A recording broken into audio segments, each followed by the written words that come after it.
साथ बैठ जाओ।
ध्यान रखना, ध्यान रखना।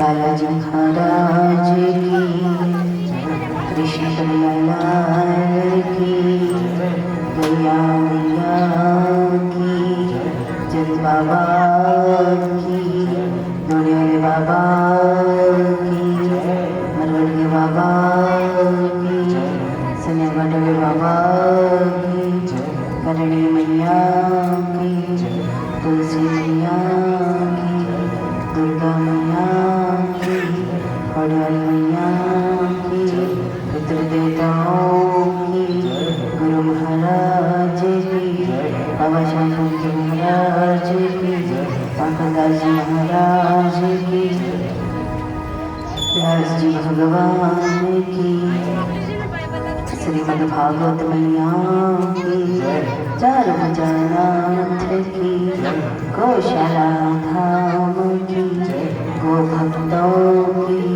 गौरक्षों की, साधु संतों की, सकल देवी देवताओं की, धरती मैया की, बस्ती नगर की, नमः पार्वती पते हरे हरे महादेव।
अज्ञान रूपी अंधकार को सदा सर्वदा के लिए दूर करने वाला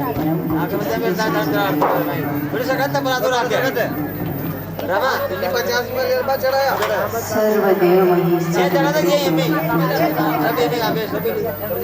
जिनके तन में लेते ही 33 कोटि देवी देवता विराजमान रहते हैं, जिनके चरणों में 68 करोड़ तीर्थ का धाम है, नेत्रों में चंद्रमा और सूर्य भगवान का निवास है, सिंहों पर सारी सृष्टि का भार है, गौमूत्र में माता गंगा जी की धार है, गोबर में लक्ष्मी जी का निवास है। ऐसे इस जगत में विराजमान सभी को माता को चरण नमन वंदन प्रणाम। नीलमणि विश्व भगवान बैल बाबा नंदी बाबा, जिनकी पीठ पर हमेशा जिसे भोले बाबा विराजमान रहते हैं, ऐसे इस जगत में विराजमान सभी नंदी बाबा के चरण नमन वंदन प्रणाम। व्यासपीठ पे विराजमान गणाधिनायक गणराज बालाजी महाराज, श्रीमद् भागवत मैया, तुलसी मैया, वैष्णव भगवान सरस्वती मैया, विश्वास स्वरूप पार्वती मैया के चरणों में नमन वंदन प्रणाम।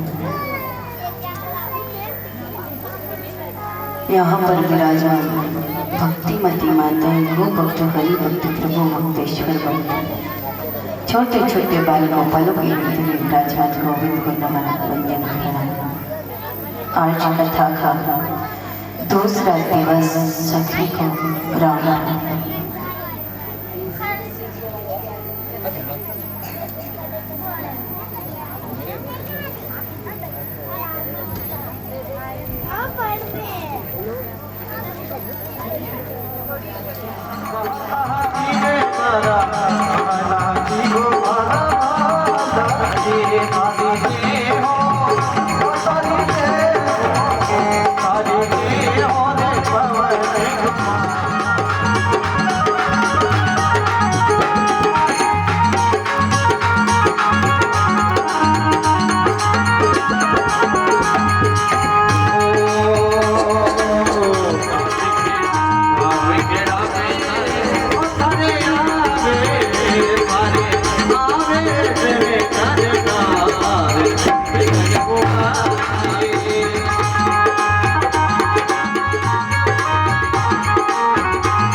थारे चढ़े रे ओ थारे चढ़े रे थारे चढ़े रे सवार करो बनाओ मारे थारी के मोरे ठिकरा मारी जमुना में मारी जमुना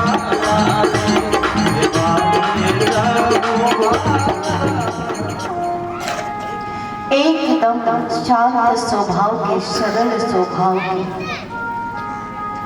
कोई छल नहीं, कोई कपट नहीं, एकदम सरल भाव के आत्मदेव थे। और उनकी पत्नी थी धुंधली। ये दोनों बड़े प्रेम से नदी के किनारे अपने जीवन को व्यापन कर रहे थे। आत्मदेव जितने सीधे थे, पत्नी उतने ही खतरनाक थे। आए दिन गांव में जाती, इधर उधर थारी मारी, पर पंचायती में पूरा दिन बर्बाद हो गया। बहुत सारी माताएं होती है जो अपना स्वयं का ध्यान न रखते हुए दूसरों की बातों पे ज्यादा ध्यान देती है कि वो क्या कर रही है, क्या नहीं कर रही है, क्या क्या करती है। दिन भर दूसरों की बातें सुनने का ही काम करते हैं। तो इसे धुंधली का भी यही काम था कि रोजाना दूसरों की बातों पे ध्यान देती और थोड़ा सा उसके बारे में कुछ बोल जाते तो गांव वालों की माताओं से लड़ाई भी कर लेती। इस प्रकार की धुंधली थी। उनका जीवन बड़े आराम से चल रहा था, कोई परेशानी नहीं थी। दोनों पति पत्नी मिलकर अपने जो कर्तव्य थे उनको पूर्ण कर रहे थे, लेकिन कहते हैं कि आत्मदेव के जीवन में कोई संतान नहीं है। जब आत्मदेव के जीवन में कोई संतान नहीं थी तो वो बहुत ज्यादा दुखी थे, बहुत ज्यादा परेशान थे। सभी लोग उनको बुरा कहते थे। लोगों के ताने सुन सुन के आत्मदेव परेशान थे। एक दिन आत्मदेव ने विचार किया कि ये गांव वाले मुझे रोज परेशान करते हैं, मेरा मुख देखना पसंद नहीं करते, मुझे भांज के बुलाते हैं, संतान जीवन में नहीं है, सभी लोग ताने मारते हैं, तो ऐसे जीवन को जीने से क्या फायदा, मुझे आत्महत्या कर लेनी चाहिए। ऐसा विचार आत्मदेव के चल रहा है। जब ऐसा विचार आत्मदेव के जीवन में आया तो वो सुबह जल्दी उठे। उठने के बाद में सभी लोग सोए हुए थे, उसी समय वो नदी के किनारे आत्महत्या देने के लिए चले। उसी समय उनके जीवन में एक संत भगवान आए। संत भगवान आए। संत भगवान ने कहा कि बेटा, इतनी सुबह सुबह ब्रह्म मुहूर्त में आप इतने दुखी क्यों हो? सुबह सुबह उठने के बाद में नहा धोके इत्यादि करके स्नान इत्यादि से निवृत्त होकर के परमात्मा को याद किया जाता है, लेकिन आप दुखी हो, इतना दुखी क्यों हो? आत्मदेव ने कहा कि मेरे जीवन में कोई संतान नहीं है और लोग मुझे तरह तरह के ताने मारते, इसलिए मैं दुखी हूँ। इस जन्म में संतान नहीं है, सभी तरह की बातें मेरे सामने आई है, तो विचार कर रहा हूँ कि क्यों नहीं मैं आत्महत्या करूँ। महात्मा जी ने कहा कि बेटा, आत्महत्या करना तो कोई समाधान नहीं है। आप इसी जन्म में मर जाओगे, मान लो अगले जन्म में वापस परमात्मा ने मनुष्य नहीं दे दिया, मानव को दे दिया, अगर उस जन्म में भी आपकी संतान नहीं रही तो फिर क्या करोगे? जो कर्म में लिखा है वो तो भोगना ही पड़ेगा।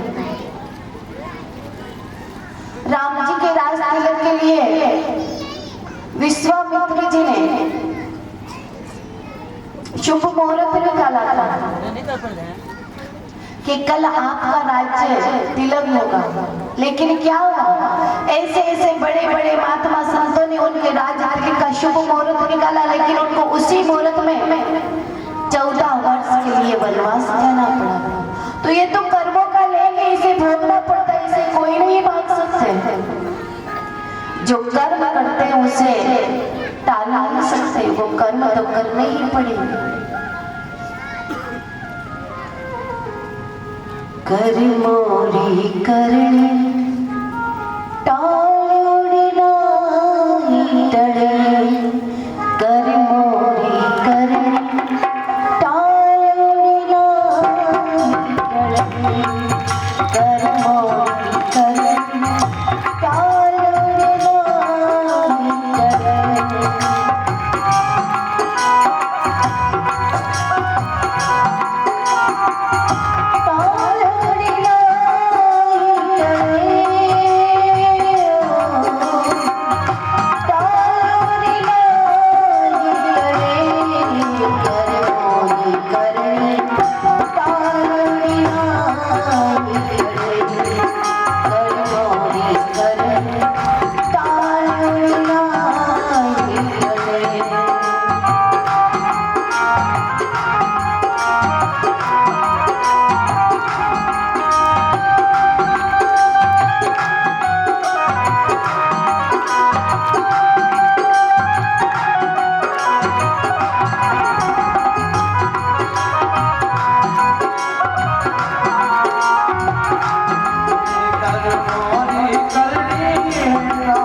टळी।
बुरे कर्म करोगे तो आपका बुरा नतीजा निकलेगा। आत्मदेव ने कहा कि गुरुदेव आत्महत्या करना बहुत बड़ा पाप है, तो फिर आप मेरे ऊपर एक कृपा तो कर ही दीजिए। आप मुझे कैसे भी करके संतान की प्राप्ति करवा दीजिए। मैं इस लोगों के ताने से दुखी हूँ, सहन नहीं होता है, परेशान रहता हूँ। संत भगवान ने कहा कि हम आपको संतान की तो प्राप्ति करवा देंगे, लेकिन संतान आपको सुखी नहीं बल्कि दुखी करेगी, क्योंकि आपके नसीब में संतान का सुख नहीं है। और फिर भी अगर आप जबरदस्ती चाहते हो तो हम संतान प्राप्ति का आशीर्वाद दे देंगे, लेकिन उस संतान का सुख नहीं है। और ये बिल्कुल सत्य है, संतान में सुख हो ही नहीं सकता। फिर कुछ लोगों के दिमाग में आते हैं तो फिर तो संतान ही पैदा ना करें, ऐसा नहीं। हर हिंदू के घर पे 4 संतान होनी चाहिए। अपने यहाँ पर 4 वेद हैं, 4 पुरुषार्थ हैं, 4 आश्रम है और 4 वर्ण है। तो संतान तो 4 होनी चाहिए, और राम जी और भी खुद 4 भाई थे, तो फिर हमें क्यों पीछे रहे। हर हिंदू के घर पे वैसे संतान तो 4 होनी चाहिए, लेकिन सुख की तलाश नहीं होनी चाहिए। जब राम जी अपने माता पिता को सुखी नहीं कर पाए, कहते हैं कि दशरथ जी अंतिम समय में राम राम राम राम करते करते अपने शरीर को छोड़ गए थे, लेकिन फिर भी उनका अंतिम संस्कार के लिए राम जी नहीं आए थे। श्रवण कुमार की कथा तो आपने सुनी होगी। कहते हैं कि बहुत बड़े माता पिता के भक्त थे, लेकिन अंतिम समय में वो भी उनके माता पिता का सहारा नहीं बन पाया।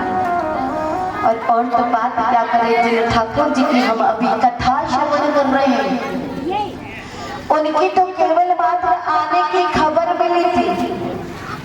क्या मिली थी? आने की केवल खबर मिली थी कि देव की 8वां गर्भ काल बनने वाला था। इतनी सी खबर मिली थी माता पिता के द्वारा। उसी समय कंस ने उनको जेल में डाल दिया। जब इतनी बड़ी हस्ती आई अपने माँ बाप को सुखी नहीं कर पाई, तो ये कलयुग में भैंसे का दूध पीने वाले क्या अपने को सुखी कर पाएंगे? मैं ये नहीं कहती कि संतान नहीं होनी चाहिए, संतान होनी चाहिए, लेकिन इनमें सुख नहीं देखना। और आजकल कोई किसी का सहारा नहीं बनता।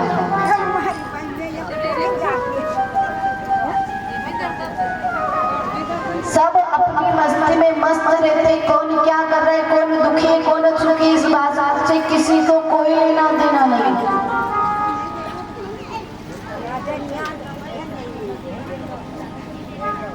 हर घर में 4 संतान रखो, लेकिन 4 को अपने पास मत रखो।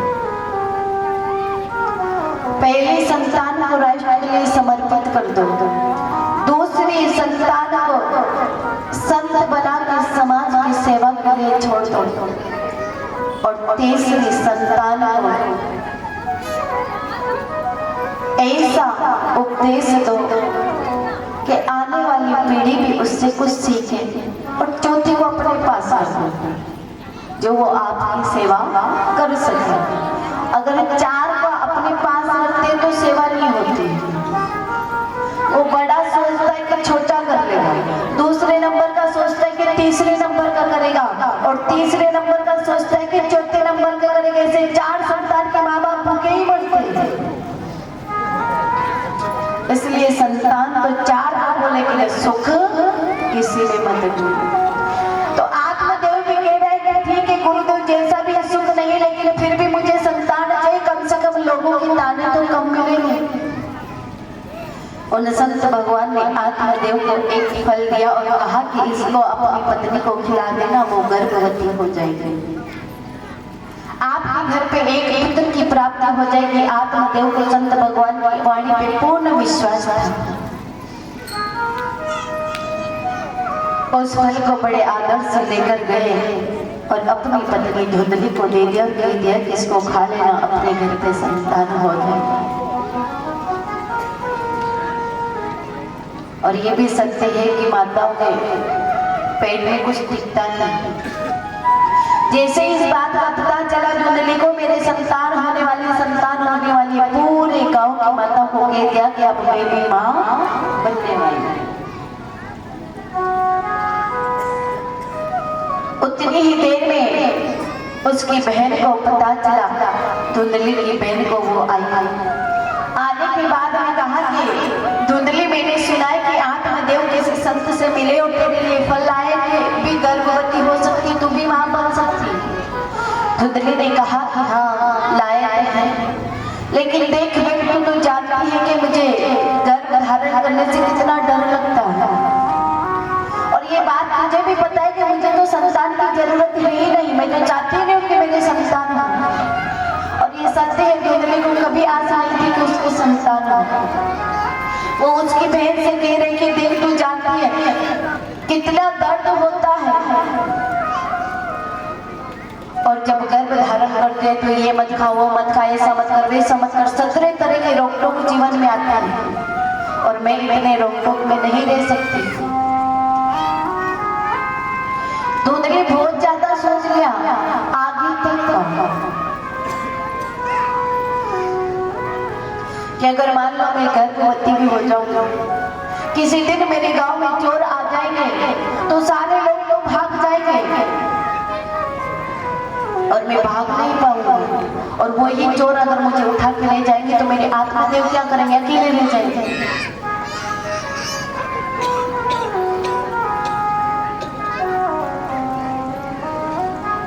ऐसा सोच को बता रहे तो बहन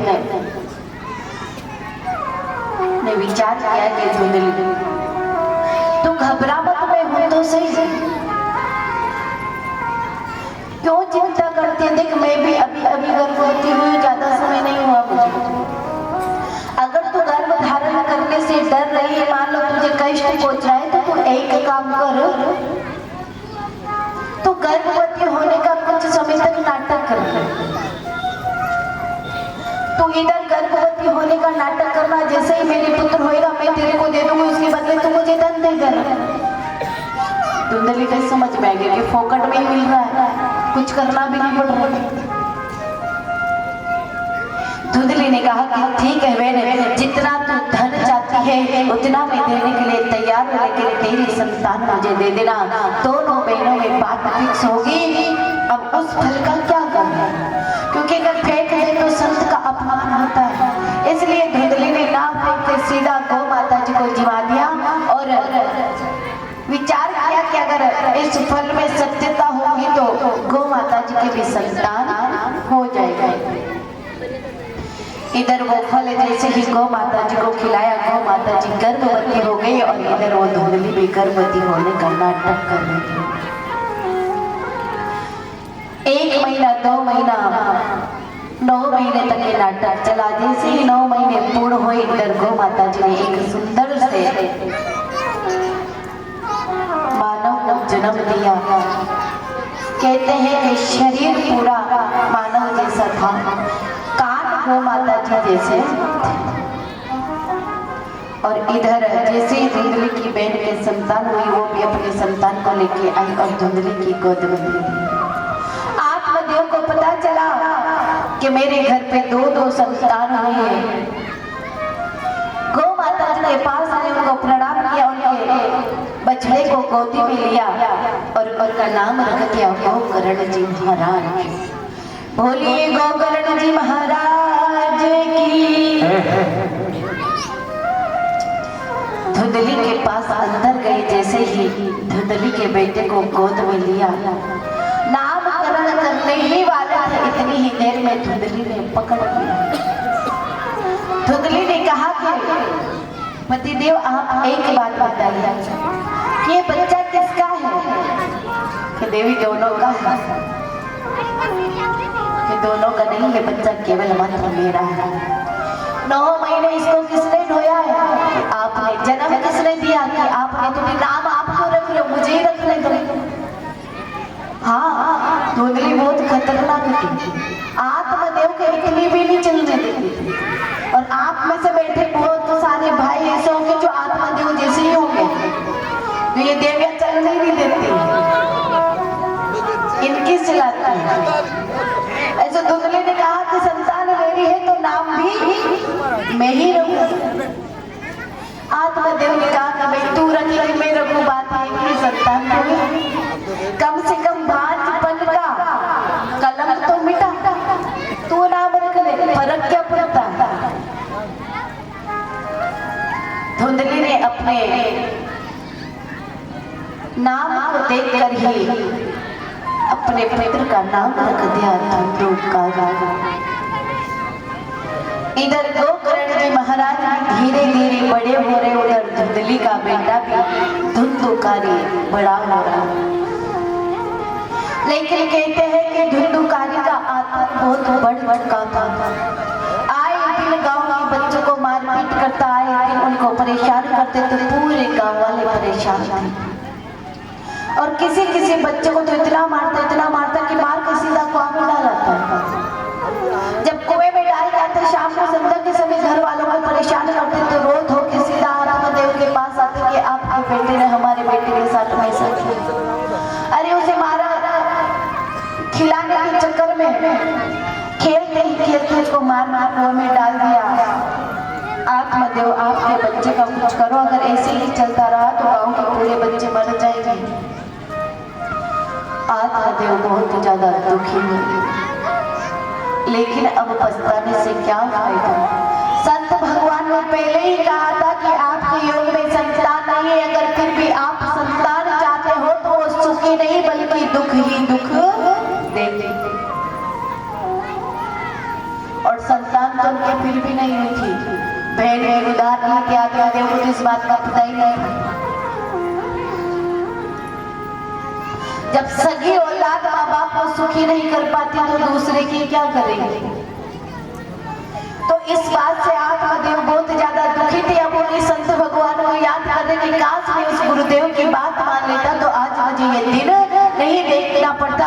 मुझे इतना ही कहते थे लोग कि इसका मुख नहीं देखना, इससे मेरा जीवन चल रहा था। लेकिन ये संतान होने के बाद मुझे और ज्यादा दुख हो रहा है, और ज्यादा पीड़ा हो रही है। उतनी ही देर में जब धुंधुकारी को रोक टोक भी करते थे लेकिन वो मानते नहीं थे। जो उनके मन में आते धुंधुकारी बस वही काम करते थे। धुंधुकारी को आत्मदेव रोज समझाता लेकिन समझ में नहीं आया। उसी समय उनके पास में गोकर्ण जी महाराज आए। गोकर्ण जी ने कहा कि पिताजी अगर आप ऐसे ही अपने बेटे के मोह में उलझ कर रह जाओगे तो अपनी आत्मा को परमात्मा तक नहीं पहुंचा पाओगे। इसलिए थोड़ा इससे ऊपर आओ, ऊपर उठो। ये जीवन यहीं तक नहीं है। इस जीवन को अगर इस शरीर को प्रभु ने भेजा है तो केवल मात्र उनको प्राप्त करने के लिए। इसलिए पिताजी आप इन बीवी बच्चों में उलझो मत। ये आज है कल नहीं है।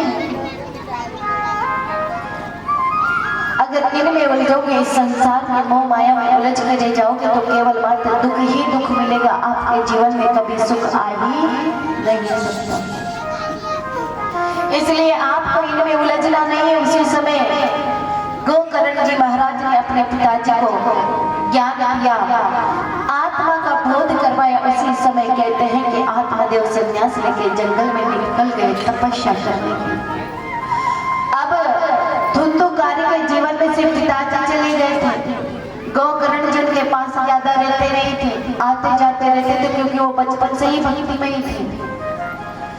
अब बच्ची अकेली माँ, तो माँ की तो कौन संतान जानते हैं। बाप फिर भी थोड़ी बहुत धाक रहती, लेकिन माँ की बिल्कुल नहीं रहती। माँ की धुंधुकारी के जीवन में कोई गिनती नहीं थी। माँ परेशान हुई जब धुंधुकारी ने बात नहीं मानी तो माँ ने भी आत्महत्या करके अपने प्राणों को, शरीर को छोड़ दिया। अब धुंधुकारी के जीवन में कोई भी नहीं है, ना माँ बाप का डर ना भाई का डर। सभी लोग चले गए। धुंधुकारी धीरे धीरे विवाह के योग्य हुए। तो उस समय उन्होंने 5 वेश्याओं का संग कर लिया। 5 वेश्याओं का संग किया। कुछ दिनों तक तो घर के बाहर रखा, लेकिन कुछ समय बाद वो घर के अंदर लेके आया। पूरा जीवन वैश्यों के साथ बिताया। उनके लिए हर गांव में जाते, हर नगर में जाते, चोरी कर करके लाते। एक दिन राजा के महल में चोरी करने गए।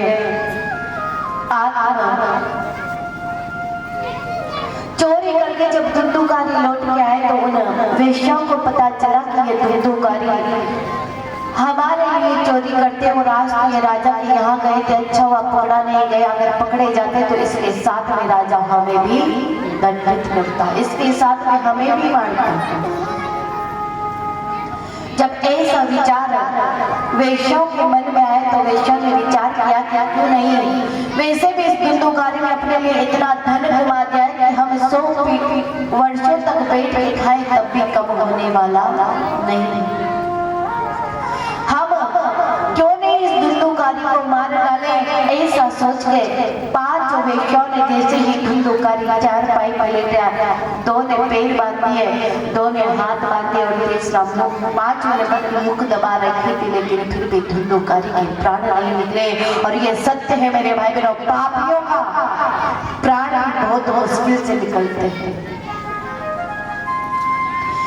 धुंधुकारी तड़प रहा है लेकिन फिर भी मौत नहीं आ रही। मौत की भीख मांग रही, फिर भी उनको मौत नहीं मिल रही। वेश्याओं ने सोचा कि वैसे भी इसको पता चल रहा है कि हम इसको मारने वाली है, अगर ये जिंदा बच जाएगा तो ये हमें छोड़ने वाला नहीं है। इसलिए चूल्हे में से अंगारे लाए और उबलते हुए अंगारे को धुंधुकारी के मुख में भर दिया, मुख को बंद कर दिया।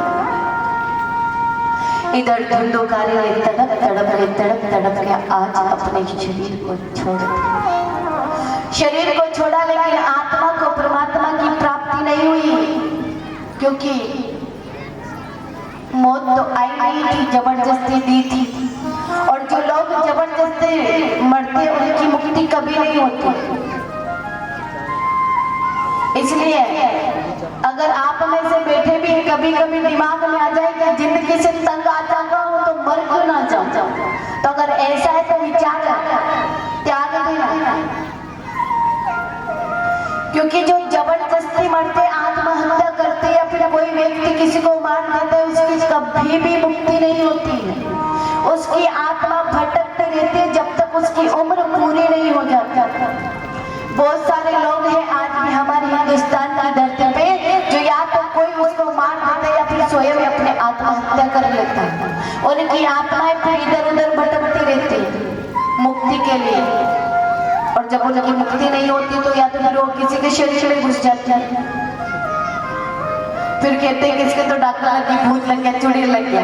और डॉक्टर भूत नहीं होती, वो आत्मा ही रहती है जो समझ नहीं पाती कि जब तक उनकी भूखे मरती है, प्यासे मरती तो करे तो क्या करें। इसलिए किसी भी मानव के शरीर में जाके बैठ जाते हैं, उसके भाव से उसे खाने पीने को मिल जाता है।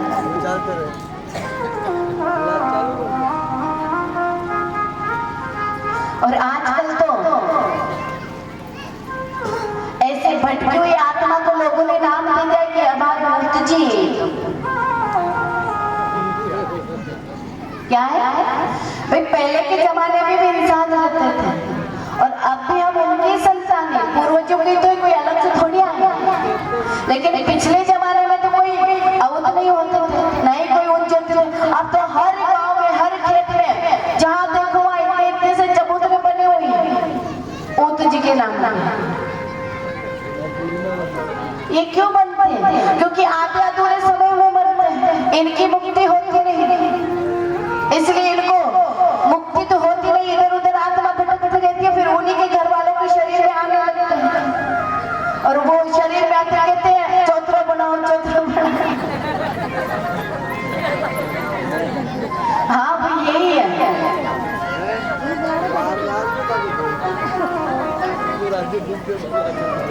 और या तो इंसानों को भी नहीं पकड़ते, ज्यादातर लेडीजों को ही पकड़ते। ऐसा लेडीज ही ज्यादा घूमती है। और किसी भैया की दो पत्नियां रहती है तो बड़ी वाली मर जाती है, छोटी वाली रहती है तो बड़ी वाली उस छोटी के आती है, ए भाई तू तो मर गई अब क्यों आ रही।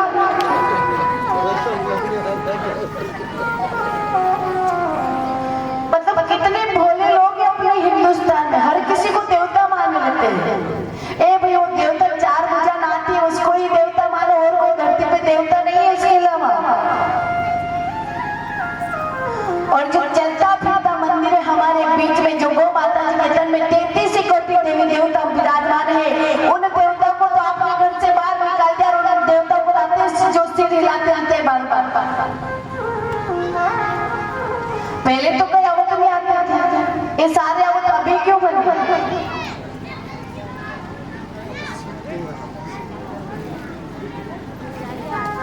इसलिए धुंधुकारी को जबरदस्ती मारा था तो उनकी मुक्ति नहीं हुई।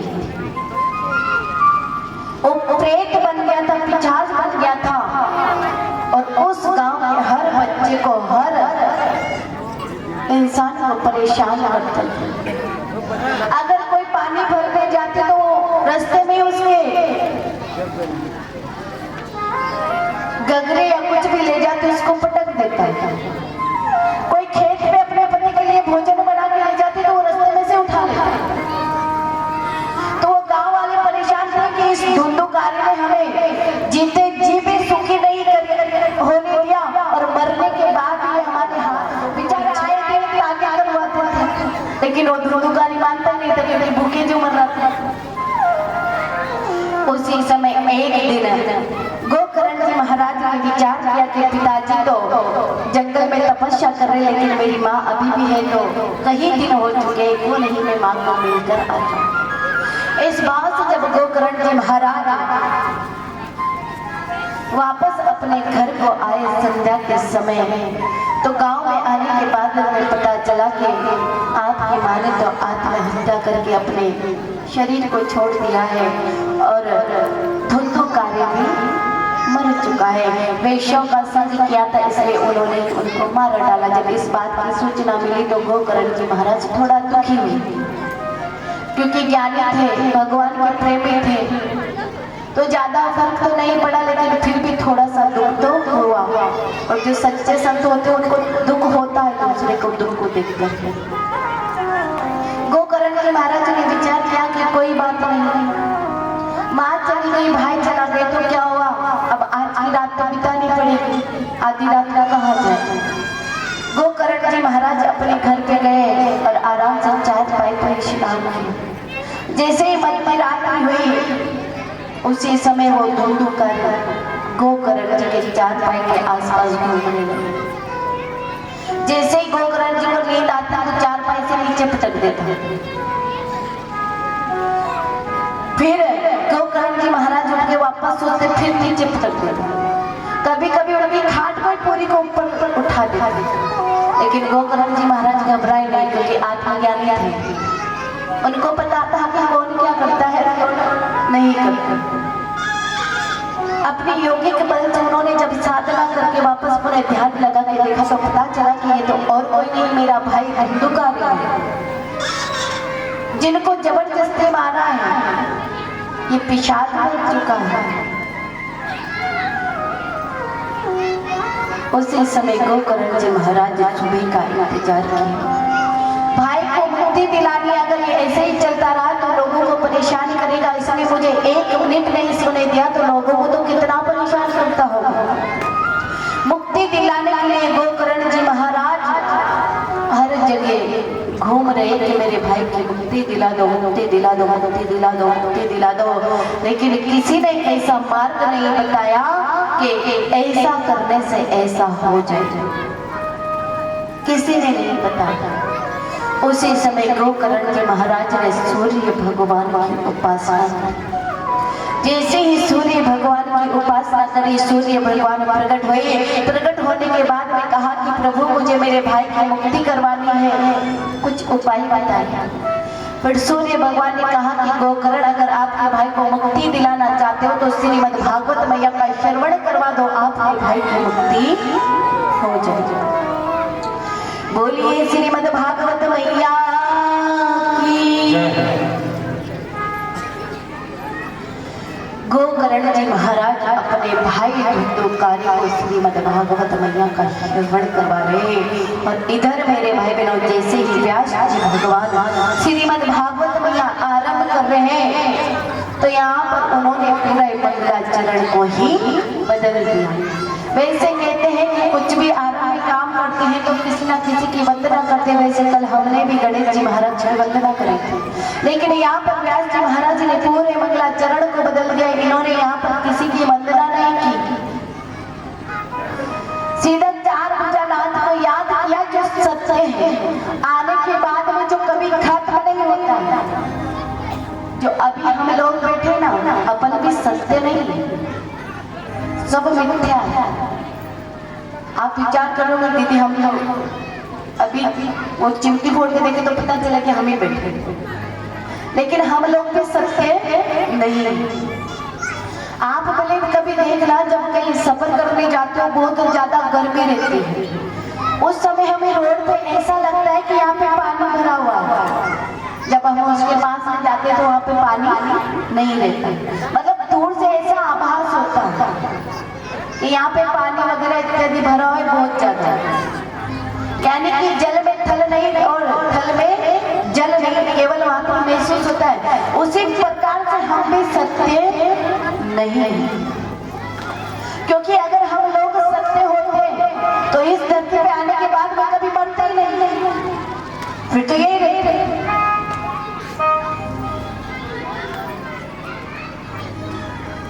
ठाकुर जी जब इस धरती पे आए थे तो उनकी महिमा को आज भी लोग याद करते हैं, उनकी लीलाओं का गान करते हैं। इसका मतलब वही सत्य है। और हमारा असली सत्य भी क्या है, जो हम हमारे गांव में जब कोई व्यक्ति रहते हैं वो बहुत भले व्यक्ति रहते हैं, तो उनकी कहीं दिनों तक चर्चा चलती है कि वो भैया इतने अच्छे थे, इतने मस्त थे कि आज तक उनके कारण कोई भी दुखी नहीं हुआ।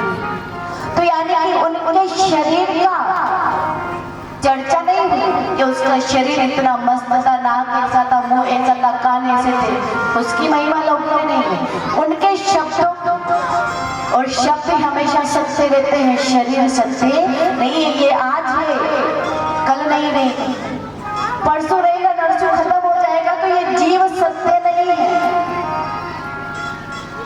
आत्मा सत्य है जो कभी मरती नहीं है, वो हमेशा परमात्मा के नजदीक रहती है।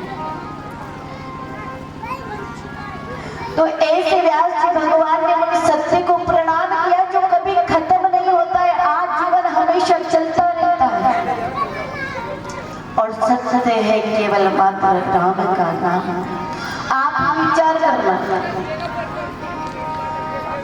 जब गांव में कोई व्यक्ति की मौत हो जाती है तो उस व्यक्ति को 4 पाई पे लेटा दिया जाता है। सबको कथा की ओर ध्यान देना है, बीच में कौन आ रहा है कौन जा रहा है उस पर ध्यान नहीं देना है, कौन क्या ला रहा है इससे आपने क्या करना।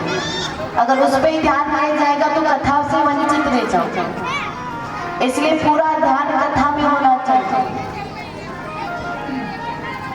अगर कोई व्यक्ति मर जाता है तो उसे 4 पाई पर लेटाते हो और 4 ही आदमी ले जाते हैं, एक उनके पीछे रहता है कुछ और सारे लोग पीछे रहते हैं। और पीछे वाले क्या बोलते हैं, क्या बोलते हैं, राम नाम सत्य है, ये बोलते हैं कि ये बोलते हैं कि राम जी सत्य नहीं है, ऐसा तो नहीं बोलते, यही बोलते हैं कि राम नाम सत्य है। तो अब सत्य कौन है, राम जी है ना, हम सत्य नहीं है। जब वो व्यक्ति मरने जाते हैं तो सभी लोग बोलते हैं राम नाम सत्य, और यही बात किसी विवाह शादी या रसोई वगैरह वहां जाके बोल दो, आप बोल पाते हैं, जबकि सत्य फिर भी नहीं बोल पाते, क्योंकि सत्य से हम लोग अभी तक भी अनजान हैं।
कोई लाज सके लाज गए हर मजबूरी को लाज गए हर मजबूरी को लेकर प्रभु का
संशय पैदा कर नारद जी। और ये बात सत्य है, अगर माताओं के दिमाग में थोड़ा सा भी शंका डाल दो ना तो इनको दिन रात नींद नहीं आता जब तक उस शंका का निवारण नहीं हो जाता, तड़पती रहती है कि मेरे बारे में ऐसा किसने क्या बोला था, क्यों बोला था, वो सोच में पड़ी रहती है। तो ऐसे इतना क्या कि नारद जी तो चले गए। जैसे नारद जी गए, इधर पार्वती मैया शिव भोले बाबा का आने का इंतजार कर रही है बेसब्री से कि कब आए, कब मैं इस बात को पूछूं। जैसे ही शिव भोले बाबा कैलाश पर्वत पर आए, पार्वती मैया सामने खड़े हो कि बाबा आप मेरे से आजकल बहुत कुछ छुपाते हैं। शिव भोले बाबा ने कहा कि देवी ऐसा कौन सी बात है जो मैंने आपसे छुपाई है कि आजकल मुझे लगता है कि आप मेरे पे ध्यान नहीं देते हो। शिव भोले बाबा ने कहा कि जो इस घंटा तेरे साथ में रहता हूँ और कैसे ध्यान देता कि ऐसे नहीं तो फिर कैसे कि आज आज सब कुछ मेरे को आपको बताते हो, लेकिन कुछ बातें ऐसी जिसे आपने अभी तक मुझे बताई नहीं। तो शिव भोले बाबा ने कहा कि देखो देवी, जब भी आपने हमसे कुछ भी सवाल किया है उसका उत्तर हमने आपको दिया है। हाँ, ये बात अलग हो जाती कि आपने कुछ पूछा नहीं, उसका उत्तर हम नहीं दे पाए। पूछा उसका हर जवाब दिया, बात में पूछा ही नहीं होगा तो उसको हम कैसे बताएं।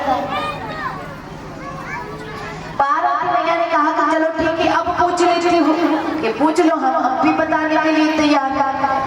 पार्वती मैया ने कहा कि बाबा ये बताओ कि आपके गले में जितनी भी नर मुंडों की माला है वो किसकी है। शिव भोले बाबा ने तबाक से कहा कि देवी आप।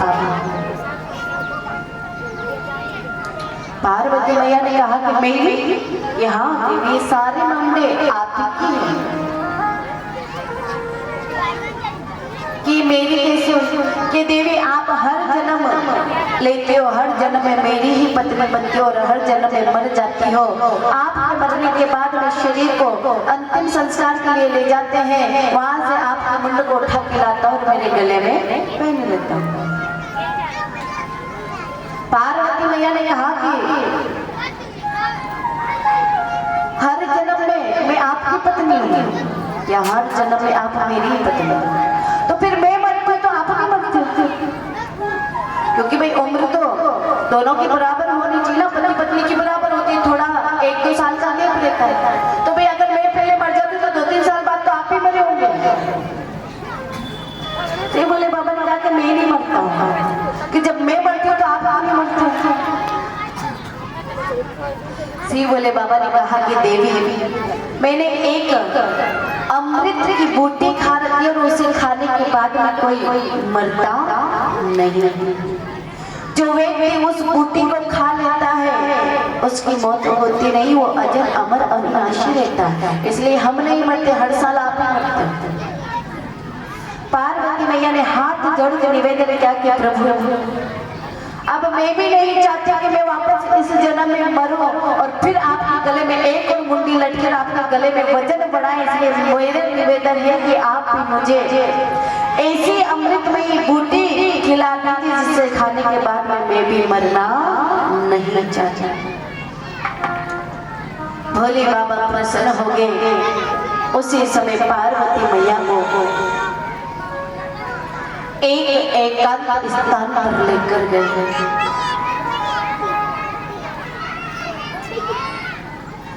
एकांत में ले जाकर आस-पास से भोले बाबा ने सभी को देख लिया कि मेरे आस-पास कोई नहीं है। ऐसी जगह बैठ गए। बैठने के बाद मैं पार्वती मैया से कहा कि देखो देवी, मैं तो आपको इस कथा का श्रवण आंख बंद करके करवाता रहूंगा, लेकिन आप बीच बीच में हंगारे भरती रहना, जिससे मुझे पता चले कि आप कथा श्रवण कर रहे हैं। इधर शिव भोले बाबा आंख बंद करके आसन लगा के बैठ गए और कथा प्रारंभ कर दी। इधर पार्वती मैया भी बड़े प्रेम से कथा श्रवण कर रहे हैं और जिस पेड़ के नीचे शिव भोले बाबा पार्वती मैया बैठे थे उसी पेड़ पर एक तोता बैठा था। वो तोता भी बड़े ध्यान से आनंद के साथ में कथा श्रवण कर रहा था, लेकिन कथा सुनते सुनते सुनते सुनते पार्वती मैया की आँख लग गई। जैसे आँख के होकारे बिना बंद हुआ। तोता ने विचार किया कि अगर बीच में ही माँ ने होकारे देना बंद कर दिया, अगर ये बीच में ही कथा इतनी अमृतमयी वाणी में चल रही है, ऐसा सोच कर उस तोते ने बीच में होकारे भरना शुरू कर दिया। बड़े प्रेम से कथा का श्रवण चल रहा है आनंद के साथ में। जैसे ही कथा ने विराम लिया, शिव भोले बाबा ने अपने नेत्रों को खोला। खोलते ही देखा तो पार्वती मैया बड़े प्रेम से आनंद से सो रही। पार्वती मैया आनंद से सो रहे थे। शिव भोले बाबा ने उनको उठाया। उठाने के बाद में पता लगवाया कि देवी आप सो रहे हो। पार्वती मैया ने कहा कि हाँ बाबा, पता ही नहीं चला, आपकी इतनी अमृतमयी वाणी से मैं श्रवण कर रही थी तो मुझे कब नींद लगी, ध्यान से सुन रही थी, इसलिए पता नहीं चला। कि देवी आप सो गए थे तो फिर ये होकारे कौन भरा था? इसका मतलब कोई ना कोई तीसरा हमारे बीच में है जिसने ये गुप्त अमृत का सेवन कर लिया है। कोई तो व्यक्ति है जो उसने होकारे दी है। जैसे ही शिव भोले बाबा की नजर पड़ी पेड़ पर, उस तोते पर नजर पड़ते शिव भोले बाबा को खतरनाक क्रोध आया और अपने त्रिशूल को निकाल के उस तोते के पीछे पीछे दौड़ गए। तोता पीछे शिव भोले बाबा, आगे तोता उड़ रहा है। पहले शरण मांगने गए विष्णु भगवान के पास। सारी घटना उस तोते ने सुनाई और कहा कि प्रभु मेरी रक्षा करो, रक्षा करो। विष्णु भगवान ने कहा कि शुक, मैं तेरी रक्षा नहीं कर सकता, क्योंकि मुझे पता है जब एक बार शिव भोले बाबा को क्रोध आ जाता है तो इसका क्रोध कोई शांत नहीं करता। इसलिए हमें क्षमा कर दीजिए शुक, हम आपकी रक्षा नहीं कर सकते। जब विष्णु भगवान ने मना कर दिया तो वो शोक थोड़ा उदास हुआ। फिर आशा जगी कि अभी तो ब्रह्मा जी और वो तो मुझे बचा ही लेंगे। शोक उड़ता उड़ता सीधा ब्रह्मा जी के पास गया। ब्रह्मा जी से सारी घटना बताई तो ब्रह्मा जी ने भी मना कर दिया कि शोक, हम आपकी रक्षा नहीं कर सकते। हमें भी शिव भोले बाबा की कोप से बहुत अधिक डर लगता है। जब वे हलाल विष को पीकर अपने कंठ में रख के नीलकंठ कैलाश आते तो हम उनके क्रोध के सामने कैसे आए? हमें शुक क्षमा कर देना, हम आपकी रक्षा नहीं कर सकते। उस समय शुक ने उड़ते उड़ते सीधे गए व्यास जी भगवान के आश्रम पर। आश्रम पे जाने के बाद में उस समय व्यास जी भगवान की पत्नी संध्या वंदना कर रही थी। संध्या वंदना करते समय जैसे ही उनको उबाल आई और शुक ने अपना छोटा सा रूप बनाया और व्यास जी भगवान की पत्नी के गर्भ में जाकर बैठ गए।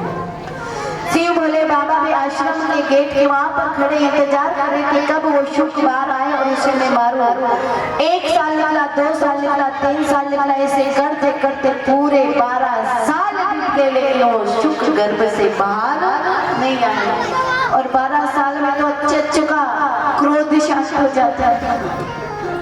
भले कितना भी जोरदार क्रोध आओ कि आज तो उसे मारना ही है, 2-4 दिन उसके सामने बताओ, अपना उसका गुस्सा शांत हो जाएगा।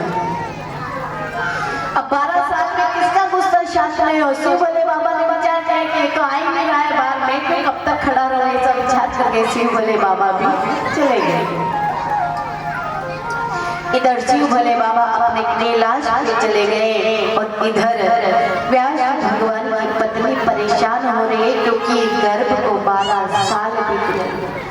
9 महीने ही माताओं परेशान हो जाती तो व्यास भगवान की पत्नी कितनी धैर्यवान होंगी जो 12 साल तक गर्भ को संभाल कर रखा।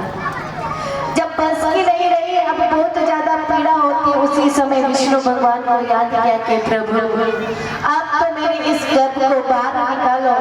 12 साल बीत गए, अब मेरे से ज्यादा सहन नहीं होता। उसी समय 4 भुजानाथ सूक्ष्म रूप से व्यास जी के उनके पत्नी के गर्भ में गए और उनको कहा कि बेटा बाहर निकला और वो कोई अभिषुक तोता नहीं बचाता। वो 12 साल के सुखदेव जी महाराज बन चुके कि सुखदेव जी बाहर निकलो। सुखदेव जी महाराज की कथा श्रवण कर लेते, बाहर निकले तो कैसे निकले? पता था कि बाहर निकलते मुझे आपकी माया घेर लेगा, आपका मोह घेर लेगा और इस मोह माया में उलझ के मैं फंस जाऊंगा, आपको प्राप्त नहीं कर पाऊंगा, इसलिए मैं बाहर नहीं निकला। विष्णु भगवान से जब बार बार मना किया सुखदेव जी ने, तो विष्णु भगवान ने उनको वचन दिया कि बेटा इस समय आप बाहर निकलो, हम आपको वचन देते हैं कि आपको ना तो हमारी माया घेरेगी, ना हमारा मोह घेरेगा, ना आप इन संसार की उलझनों में उलझ के रहोगे, ये हम आपको आश्वासन देते हैं। इसलिए अब बेटा बाहर निकलो, आपकी माँ को तकलीफ हो रही है क्योंकि आप 12 साल के हो चुके हो और 12 साल तक गर्भ में रहना अच्छी बात नहीं है, इसलिए आप बाहर निकलो। हम आपको वचन देते हैं कि हमारी माया का प्रभाव आप पे एक दिन का भी नहीं पड़ेगा। उसी समय सुखदेव जी महाराज प्रकट हुए। बोलिए सुखदेव जी महाराज की। और गर्भ से बाहर निकलते ही चल पड़े वन में तपस्या करने के लिए। इधर व्यास भगवान की पत्नी भी कह रही, व्यास भी कह रहे बेटा रुक जाओ रुक जाओ रुक जाओ, लेकिन रुकने के लिए तैयार नहीं है क्योंकि उन्होंने बचपन से ही कथा श्रवण कर रखी थी, अमृतमयी पे पदार्थ भी रखा था और उसको पीने के बाद में कौन इस जीवन में उलझेगा, इसलिए वो चले गए। व्यास जी भगवान इधर आगे की कथा श्रवण करवा रहे शौनक जी महाराज को। सूत जी भगवान के व्यास जी ने ऐसे ऐसे लीला करी और सुखदेव जी महाराज का जन्म हुआ और वो वन गमन चले गए। इसलिए बात की कथा आती है मेरे भाई बहनों। नर नारायण भगवान कहते हैं कि एक दंभोदर नाम का राक्षस था अशोक। उसने कई वर्षों तक सूर्य भगवान की तपस्या करी। तपस्या करने के बाद में जब सूर्य भगवान प्रसन्न हुए, प्रसन्न होने के बाद में उन्होंने वचन मांगा कि प्रभु आप मुझे ऐसा आशीर्वाद दीजिए कि मैं किसी से नहीं मरूं। तब कहा कि ऐसा तो हो नहीं सकता क्योंकि जो इस धरती पे जन्म लेता है उसे मरना पड़ता है। तो उस दंभोदर नाम के राक्षस ने कहा ठीक है प्रभु, अगर ऐसी बात है तो आप मुझे ऐसा आशीर्वाद दीजिए कि मैं कई हजारों वर्षों तक लड़ता रहूं फिर भी मेरी मौत ना हो, सामने वाले की ही मौत हो। उस समय सूर्य भगवान ने तथास्तु कहा और उसी समय कहते हैं कि नर के रूप में अर्जुन आए थे और नारायण के रूप में विष्णु भगवान आए थे। इस जन्म में नारायण के रूप में दंभोदर नाम का जो राक्षस था उसका उद्धार हुआ और वही दंभोदर कहते हैं कि कुंती के गर्भ में कर्ण बन के आए थे। कर्ण बन के आए थे तो कर्ण की मौत अर्जुन के द्वारा ही हुई थी। ऐसी ये कथा आती है कि नर नारायण के रूप में दंभोदर नाम के राक्षस का उद्धार किया गया। अब इसके बाद में एक और कथा आती है मेरे भाई बहनों।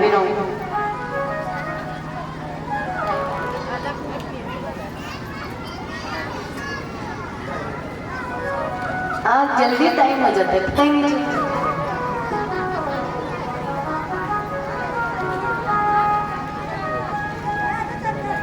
आगे की कथा आती है परीक्षित जी महाराज। उसके पहले हरि नाम संकीर्तन करते हैं, फिर आगे कथा में प्रवेश करते हैं। ये देवियां क्यों खड़ी है?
और ये सत्य है, अगर हम कोई भी चीज लिखते हैं या अपने द्वारा या भजन लिखते हैं या खुद के बारे में ही लिखते हैं, और जब तक हम भी संतुष्ट नहीं होते, जब तक उसके अंदर अपन को आनंद नहीं मिल जाता।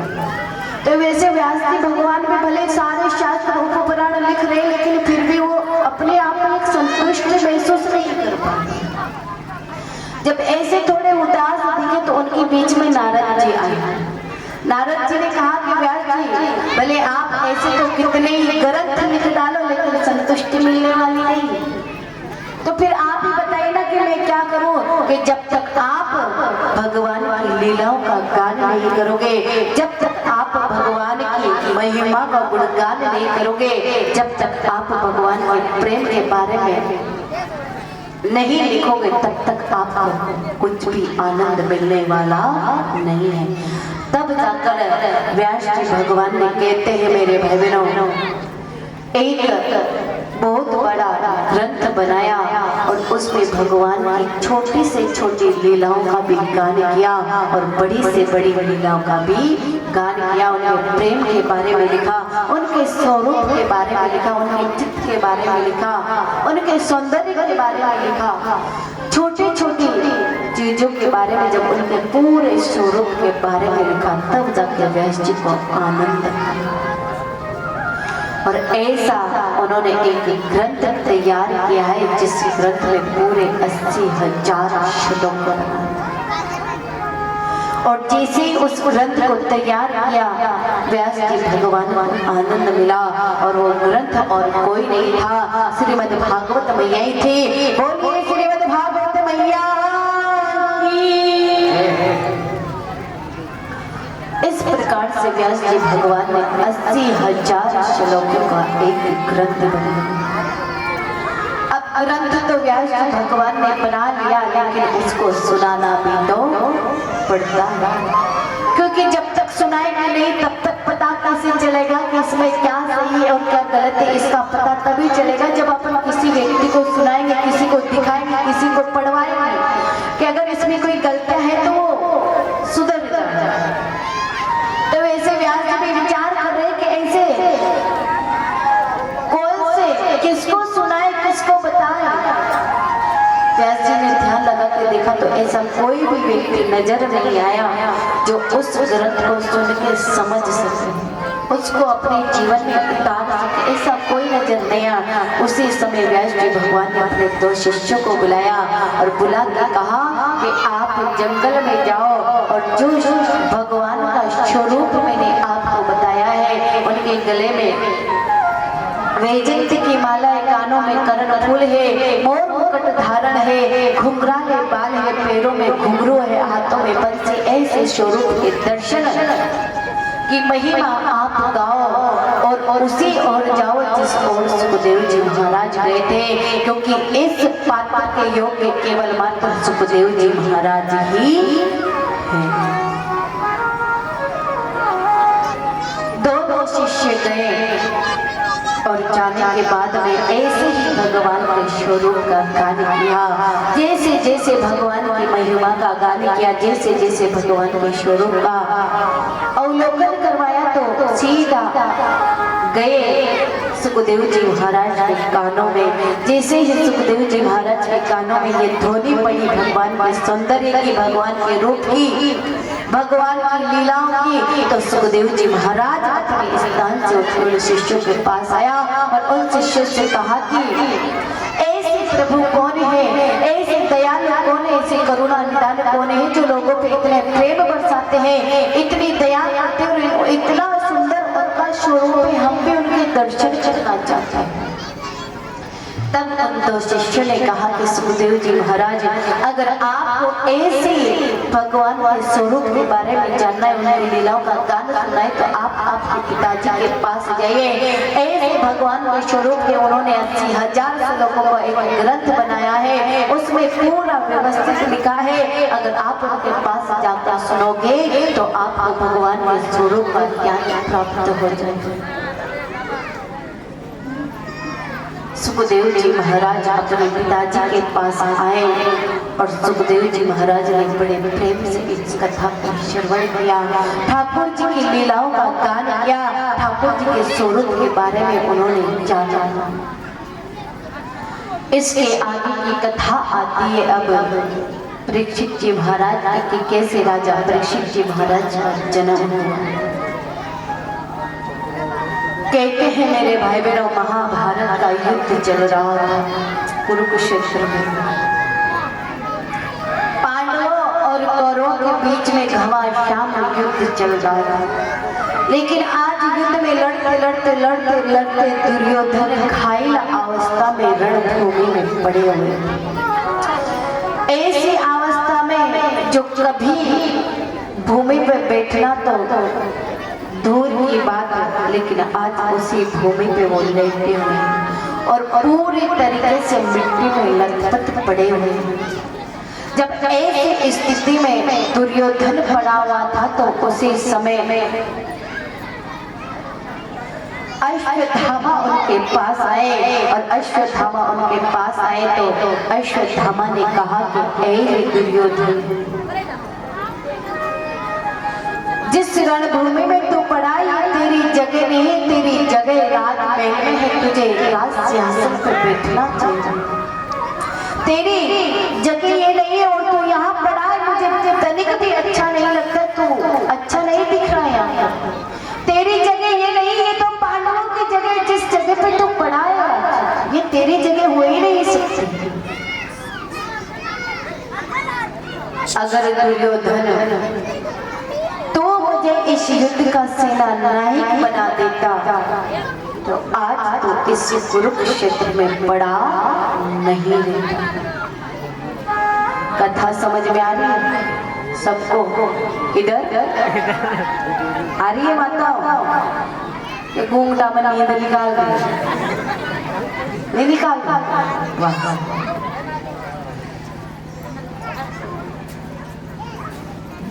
तो अश्वत्थामा ने कहा कि दुर्योधन तेरी ये जगह नहीं है, अगर तू मुझे इस युद्ध का सेना नायक बनाता तो आज सिंहासन पे बैठा मिलता और पांडव तेरी जगह पे लोटपोट हुए मिलते। उसी समय दुर्योधन ने कहा कि ऐ अश्वत्थामा, तो मुझे दोषी मान रहा है, तो मुझे दोषी ठहरा रहा है, तो कोई बात नहीं, आज फिर भी एक दिन का युद्ध अभी शेष है। मैं तुझे आज के युद्ध का सेना नायक बनाता हूँ और आदेश देता हूँ कि 5 पांडव के शीश लाकर तुम मेरे चरणों में रख दे। अश्वत्थामा गए, विचार किया कि दिन में जाऊंगा तो पकड़ा जाऊंगा, क्योंकि पांडव के सामने कोई टिकने वाला नहीं था, जो भी आते वो मर के जाते थे।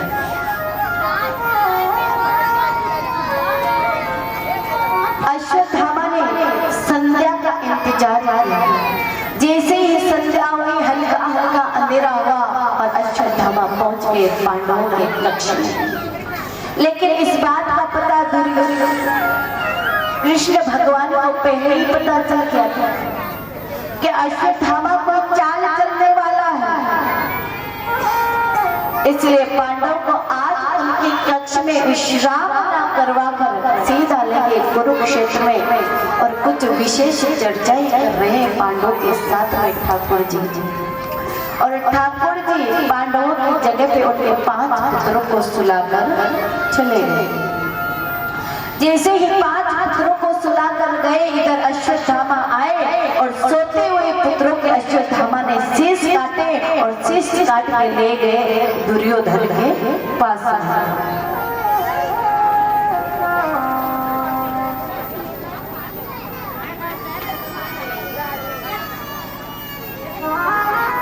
दुर्योधन के पास में ले गए तो दुर्योधन ने अश्वत्थामा से कहा कि अश्वत्थामा ले आए मेरे दुष्टों को, कि हाँ दुर्योधन में लेके आ जाओ, 5 पांडव के शीश आपके सामने पड़ा है, अब आपको राजा बनाने से कोई नहीं रोक सकता। आप ही हस्तिनापुर के राजा बनने वाले, आपको कोई नहीं रोकेगा। दुर्योधन ने कहा कि अश्वत्थामा, मुझे सबसे ज्यादा अगर ईर्ष्या थी तो वो थी भीम से।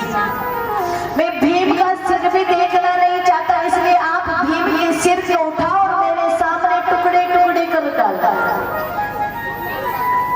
अंधेरी रात थी, व्यवस्थित कुछ दिख नहीं रहा था और सभी शीश के ढके हुए थे।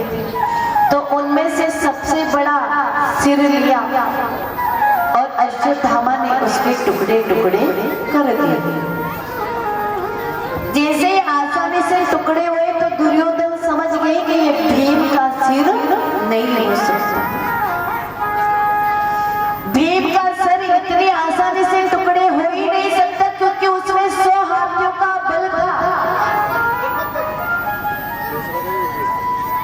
अब जब किसी व्यक्ति में 100 हाथी का बल रहता है तो उसकी खोपड़ी में भी ज्यादा नहीं 2-4 हाथी का तो होगा ही सही। और तूने इतने से भी उसके टुकड़े कर दिए। मैं मान ही नहीं सकता कि ये दुर्योधन का सिर है। अश्वत्थामा कह रहे कि मैं बराबर उनके कक्ष में गया था, उनका ही सिर लेके आया हूँ। कि नहीं, कहीं ना कहीं त्रुटि हुई है अश्वत्थामा, आप झूठ बोल रहे हो। सारे के सारे शेष मेरे सामने लाओ। जब सारे के शेष उनके सामने लेके गए और सबका मुंह उखाड़ के देखा तो पता चला कि वो पांडव नहीं बल्कि उनके पुत्र थे। जैसे ही दुर्योधन ने अपने पुत्रों का मुख देखा तो कहते हैं मेरे भाई बहनों, आज रणभूमि में पहली बार दुर्योधन की आंखों में आंसू। कई हजारों लोग मरे, हजारों सैनिक मरे, कई सगे संबंध मरे, लेकिन फिर भी दुर्योधन की आंखों में आंसू नहीं आए। जब पूरा वंशज खत्म हो गया था फिर भी दुर्योधन नहीं रोया था, लेकिन आज अपने पुत्रों को देख के दुर्योधन रणभूमि में पड़ा है, घायल अवस्था में और रो रहा है कि ए अश्वत्थामा, तूने क्या कर दिया? हमारे कुल के केवल मात्र 5 दीपक थे, उसको भी आपने बुझा डाला। क्या किया आपने? तो हमें वचन दिया था कि हम पांडव के सिर लाएंगे, लेकिन हम पांडवों की जगह उनके पुत्रों को लेके आए और आज हमारे कुल का आपने ये दीपक भी समाप्त कर दिया। ऐसे करके आज दुर्योधन बड़े निर्धन की तरह पड़ा हुआ है और रोते रोते पुत्रों की याद में आज उन्होंने अपने शरीर को छोड़ा।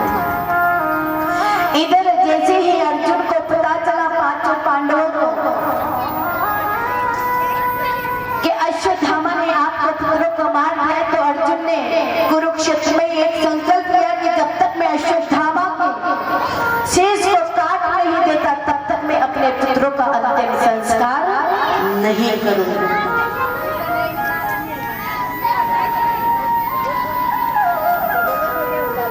दुखी है 5 पांडव, संकल्प ले लिया। जैसे ही अश्वत्थामा को मारने गए उसी समय द्रौपदी मैया ने रोक लिया कि अर्जुन कहाँ जा रहा है? कि कुछ नहीं देवी, आपके पुत्रों को अश्वत्थामा ने मार दिया, इसलिए मैं उनका बदला पूरा करने जा रहा हूं। द्रौपदी मैया ने कहा कि अर्जुन आप ऐसा नहीं कर सकते। कि क्यों? मैं जानती हूँ कि पुत्र मरने का दुख कितना होता है, इस बात का मुझे बहुत अच्छे से पता है। कितनी तकलीफ होती है उस माँ को जिनके पुत्र उनकी आंखों के सामने मरते हैं।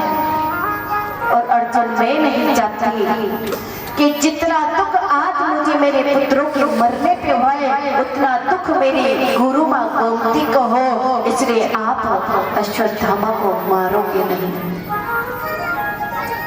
क्योंकि द्रोणाचार्य जी का पुत्र थे और वो पांडवों के गुरु थे। और अगर आप गुरु के पुत्रों को मारते तो आपको 2 हत्या लगेगी। एक ओर से आप गुरु के पुत्र है और दूसरी ओर एक ब्राह्मण है। ब्राह्मण की हत्या करना बहुत बड़ा पाप होता है, इसलिए अर्जुन में आपको मारने नहीं जाने देते। ये सारी लीलाएं श्री कृष्ण भगवान देख रहे थे। ठाकुर जी ने कहा है द्रौपदी आप ठीक नहीं कर रही। अरे आपके पुत्रों का तो कोई कसूर भी नहीं था, अश्वत्थामा को कुछ बोला भी नहीं था, फिर भी आपके पुत्रों को मार दिया। तो जैसे के साथ में तैसा तो करना पड़ता है। अगर नहीं करेंगे तो ऐसे ही चलता रहेगा, कब तक आप अपने दुख को सहन करते रहोगे। द्रौपदी ने कहा कि केशव मैं मानती हूँ कि मेरे पुत्र मरे हैं तो मुझे बहुत पीड़ा हो रही है। मेरे 5 पुत्र थे, वो अश्वत्थामा ने मार डाला, लेकिन मेरी गुरु माँ भी तो उनके पुत्र से प्रेम करती हूँ, वो भी तो उनसे स्नेह करती हूँ कि अगर हम उनको जानबूझ के मारेंगे तो उनको कितनी तकलीफ होगी, इसलिए नहीं मारना। इसलिए ठाकुर जी ने इशारा किया अर्जुन के समक्ष, द्रौपदी मना कर रही है तो कोई बात नहीं, अश्वत्थामा को मत मारो, लेकिन कहते हैं मेरे भाई बहनों कि अगर किसी ब्राह्मण का अपमान कर देते हैं तो वो अपमान भी उसके मौत के बराबर ही होता है। इसलिए अश्वत्थामा को पकड़ के सीधा कुरुक्षेत्र में लाए और एक तरफ के बाल काट कर पूरा मुख को काला करके पूरे कुरुक्षेत्र में अश्वत्थामा को घुमा दिया, अपमान करके छोड़ दिया। और यही बात है कि अगर किसी का अपमान भी हो जाता है तो उसके मौत के बराबर रहता है, अपमान मौत बराबर है। अश्वत्थामा को अपमान करके छोड़ने के बाद भी उनकी अक्ल ठिकाने नहीं आई, वापस उन्होंने षड्यंत्र रचा। अश्वत्थामा ने विचार किया कि क्या हुआ, पांडव को भी मार नहीं पाया, उनके पुत्रों को मार दिया, लेकिन फिर भी अभी भी इनका एक वंशज और पल रहा। और उस समय मेरे भाई बहनों उत्तरा के गर्भ में एक संतान पल रही थी। जैसे ही अश्वत्थामा को पता चला कि इनका वंशज उत्तरा के गर्भ में है, उसी समय उन्होंने ब्रह्म शस्त्र चलाया, उत्तरा के गर्भ जलने लगा। जैसे ही उत्तरा का गर्भ जलने लगा, उत्तरा को एहसास हो गया कि कहीं ना कहीं कोई ना कोई मेरे गर्भ को जला रहा है, मेरे गर्भ में पीड़ा हो रही है। उसी समय उन्होंने सीधा परमात्मा को याद किया। और उन्होंने सीधा ठाकुर जी को याद क्यों किया? वो इसलिए क्योंकि उत्तरा को पता था कि भले मेरे 5 ससुर सक्षम जो बड़े बड़े योद्धा धनुर्धर के नाम से जाने जाते हैं, जो बिना देखे भी निशाना एक मछली की आंख में लगा सकते, इतने बड़े योद्धा मेरे ससुर हैं, लेकिन वो मेरे लिए किसी काम के नहीं है। क्यों नहीं है? क्योंकि उत्तरा को पता था कि जब भरी सभा में द्रौपदी मैया का चीर खींचा जा रहा था तो वो 5 पांडव कुछ काम नहीं आए थे, इतने बड़ा योद्धा होने के बाद।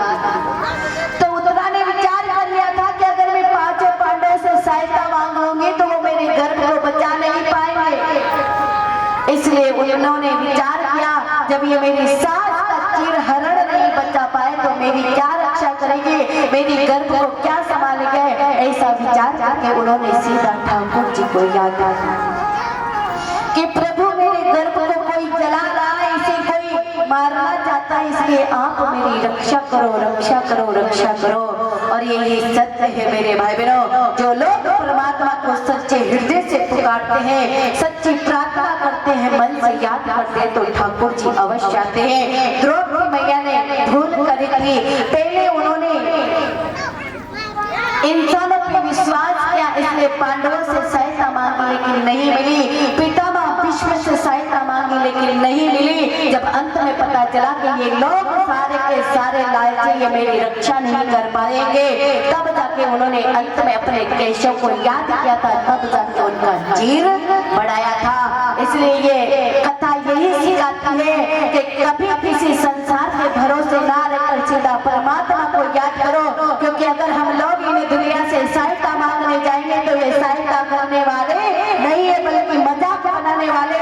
इसलिए अपना मजाक ना बने, उससे पहले ही परमात्मा को याद करो ताकि वो समय पे अपनी रक्षा करने आ जाए। उत्तरा ने किसी पे विश्वास नहीं किया, सीधा ठाकुर को प्रणाम किया और परमात्मा को निवेदन किया, कृपालो कृपाला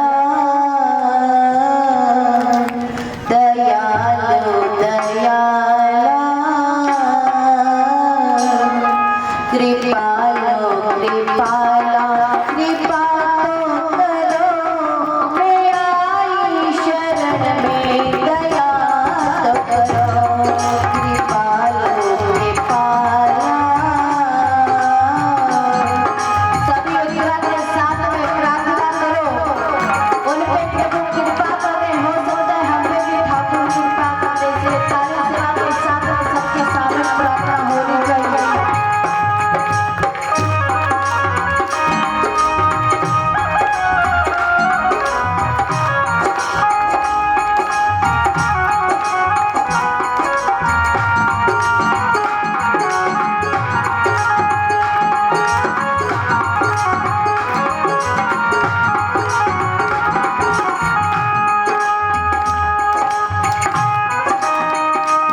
चरण में गया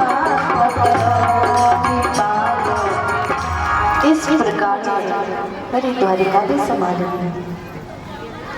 कि ठीक है केशव, आप जाना चाहते तो जाओ, लेकिन आपसे मुझे कुछ चाहिए। कि बोलो वो आपको मेरे से क्या चाहिए? अब क्या बाकी रह गए कि मैं मानती हूँ केशव आपने हमें सब कुछ दे दिया, किसी बात की कोई कमी नहीं है, लेकिन फिर भी मैं चाहता हूँ कि मेरे जीवन में जितने भी सुख हैं वो सारे के सारे आप ले लो, और आपके जितने भी दुख हैं वो सारे के सारे मुझे दे दो। तो फिर ऐसा क्यों मांग रहे हो? वो ऐसा इसलिए मांग रहे हो केशव, अगर तू मुझे थोड़े थोड़े दुख देते रहेगा ना तो मैं तुझे भूलूंगी नहीं। और ये सत्य है कि रे कि तू मेरे जीवन में थोड़े थोड़े दुख देते रहना, ताकि तू मेरे हृदय से कभी निकले ना, हमेशा इसमें बैठा। सब करे सुख में करे न कोई, जो सुख में सुमिरन करे। आरती मन में बसा के तेरी मूर्ति उतारो मैं गिरधर तेरी। करुण करो कष्ट हरो ज्ञान दो भगवान, जाओ मैं फंसी नाम मेरी जान दो भगवान। करुण करो कष्ट हरो ज्ञान दो भगवान, जाओ मैं फंसी नाम मेरी जान दो भगवान। तेरी मूर्ति उतारो मैं गिरधर तेरी आरती, बसा कर तेरी मूर्ति उतारो। ओ तुझसे क्या भी सोचो भगवान, जिंदगी बस तेरे नाम पर भी अरमान।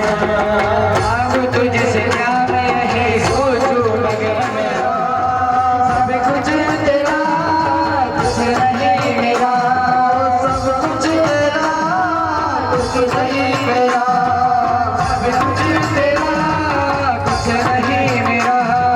चिंता है तुझको संसार की, मन में बसा के तेरी मूर्ति उतारो मैं गिरधर तेरी आरती। करे तेरी नता तेरी महिमा गाए संत करेगा, नारद गुणगान करे तेरी नता। भक्त तेरे द्वार करते पुकारे पुकार, भक्त तेरे द्वार करते हैं पुकार। दास मिलकर तेरी गाए आरती, मुझ में बसा के तेरी मूर्ति उतारो मैं गिरधर तेरी आरती, उतारो मैं गिरधर तेरी आरती, उतारो मैं गिरधर तेरी आरती। कर्पूर गौरव करुणावतारम संसार सारम बुद्धि गिरधर, सदा वसंत में हृदय विंद नव भगवती हाथ में।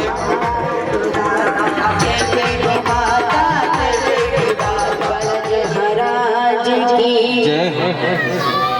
गैया मैया की, कृष्ण कन्हैया लाल की, चंद बाबा की, ढूंढे वाले बाबा की, मरगढ़ के बाबा की, सरेघाट वाले बाबा की, नमः पार्वती पते हर हर महादेव।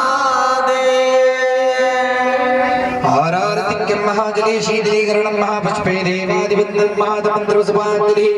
हरि ओं सन्देन सिन्नमय जन्तदेवास्तानि धर्माणि प्रथमान्य शङ्कातेह नाकं दैवराजा प्रचेसायिने नमो वयमैश्राजाय नमः। स्वस्ते साम्राज्यं भवत्स्वराज्यं वैराज्यं पारमेष्ठं राज्यं महाराज्य महादिवन्दमयं समन्तपर्याये स्यात् सर्वो महाशार्वाशान्तार्थं प्रदीपे समुद्रपर्यन्ताय ग्राणे कल्पे श्लोको विगीतो मृतः परमेष्टारो मृतश्चाशङ्गैः आविच्यतस्य कामप्रेर्विश्वे देवा समासदतिति ॐ विश्वतश्चक्षुरुतः विश्वतो मुखो विश्वतो बाहुरुतः विश्वतस्वादा सम्बाहुव्यव्यामदिजम्बदरिद्याव्याभूमिः जलयद्देवैकः हरि ओम् एकदन्ताय विद्महे वक्रतुण्डाय धीमहि तन्नो दन्ती प्रचोदयात् ॐ अंजनीसुताय विद्महे वायुपुत्राय धीमहि तन्नो हनुमत् प्रचोदयात् हरि ओम् कात्यायन्यश्च विद्महे कन्याकुमारीश्च धीमहि तन्नो भगवती प्रचोदयात् हरि ओम् ज्ञानगंगाय विद्महे पंचमवेदाय धीमहि तन्नो श्रीमद्भागवत प्रचोदयात्